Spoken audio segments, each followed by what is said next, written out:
Good morning, student. This is your chapter 6 of SST People Who Help.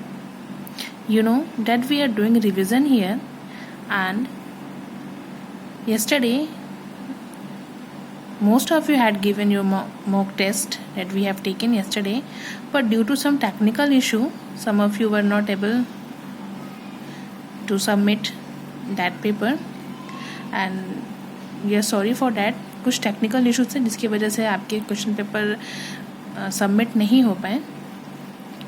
So now again we are here on the revision, and you know that we are doing revision for because very soon you are going to give the first time examination.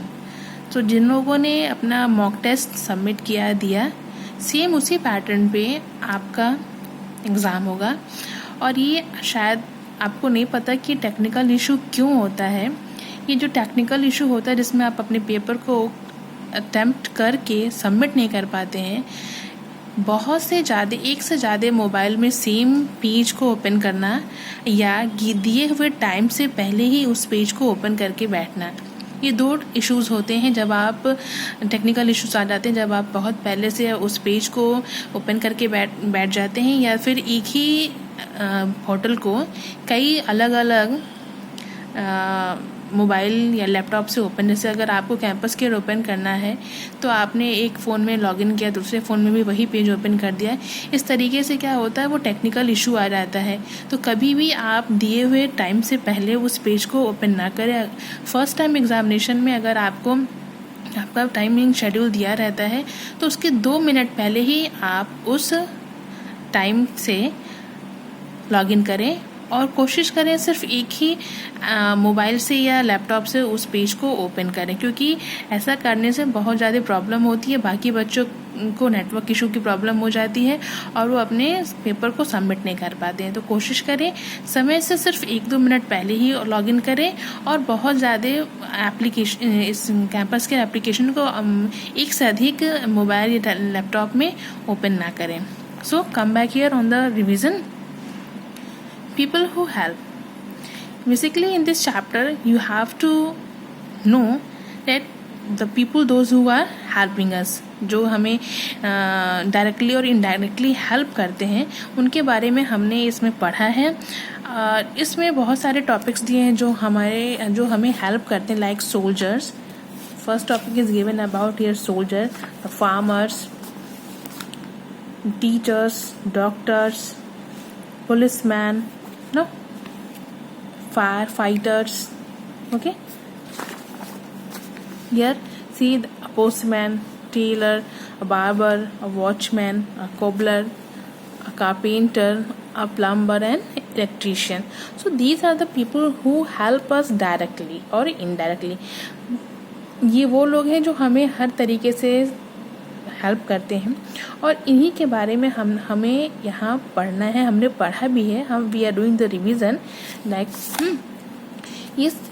तो इस topic को, सारे topics को पहले से ही discuss किया गया है. आपको करना क्या है कि दोबारा इस बुक को ओपन करके लेसन नंबर 6 को आपको फिर से रीड करना है.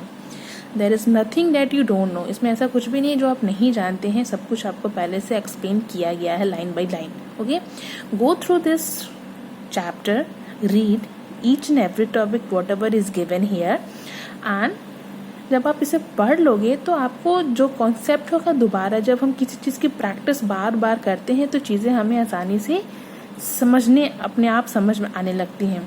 तो आप उसे करेंगे, रिवाइज करेंगे, सारे टॉपिक्स को फिर से रीड करेंगे.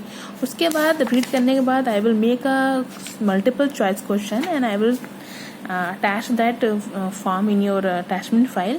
और आपको उसके बाद इन सारे ऑप्शंस को, जो क्वेश्चंस यहाँ दिए, take the correct option, answer the following question, fill in the blanks, true false, each and every question. इसका मतलब ये नहीं कि मल्टीपल चॉइस क्वेश्चन है तो आप सिर्फ whatever multiple choice question given here in a chapter you will prepare only that. No, आपको सारी चीज़ें प्रिपेयर करनी है. अगर ये सोचोगा किसी चैप्टर में मल्टीपल चॉइस क्वेश्चन नहीं रहेगा तो आप कहाँ से करोगे. तो आपको सारे क्वेश्चंस जो एक्सरसाइज में दिए हैं वो प्रिपेयर करना है, बुक को रीड करना है, क्योंकि हो सकता है कि बुक में से ही कोई क्वेश्चन बने. जो आप इजीली कर सकें। तो इन चीज़ों को ध्यान में रख के आप पूरे एक्सरसाइज के क्वेश्चन आंसर्स को प्रिपेयर करेंगे। Okay, and one more thing I want to tell you student, most of you are not logging. I also especially called them to logging. आपको ये लॉगिन करना है, आपको ये नहीं कहा जाता कि आप किस टाइम पे करो। When you will get the mobile and your parents feel convenient time, you can take the mobile from your parents and you can log in. लेकिन लॉग इन करना है। It will show that how many you are participating. It is your attendance. Okay, तो कितने लोगों ने, and ये हमें दिख जाता है कि किस बच्चे ने लॉगिन किया, किस बच्चे ने लॉगिन नहीं किया। तो it is compulsory to each and every student, you have to log in on the daily basis and you have to study. Some of you telling that ma'am क्या पढ़ें, ये सारी चीज़ें ही अगर क्लास नहीं चलता है तो आपको इसी से पढ़ना होगा। Okay, and you will get the promotion on this basis, how many of attending your class online daily basis, how many of you are regular here, how many of doing the mock test and you are going to attempt the first time examination.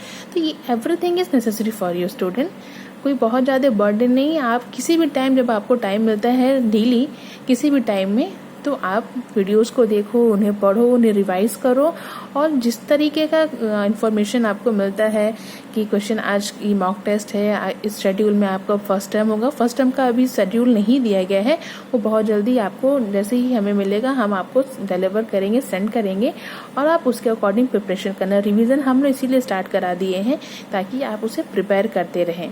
तो इस तरीके से हम question Google form में question भी दे रहे हैं कि ताकि आपको समझ में आए किस तरीके से आपको ऑनलाइन एग्जाम देना है। तो ये सिर्फ आपके बेनिफिट के लिए, we are requesting to each and every student be online, see the videos and the attachment file what we are uploading on here on the daily basis and do your work. Okay, तो इस video के साथ ये lesson 6 को आप revise करेंगे।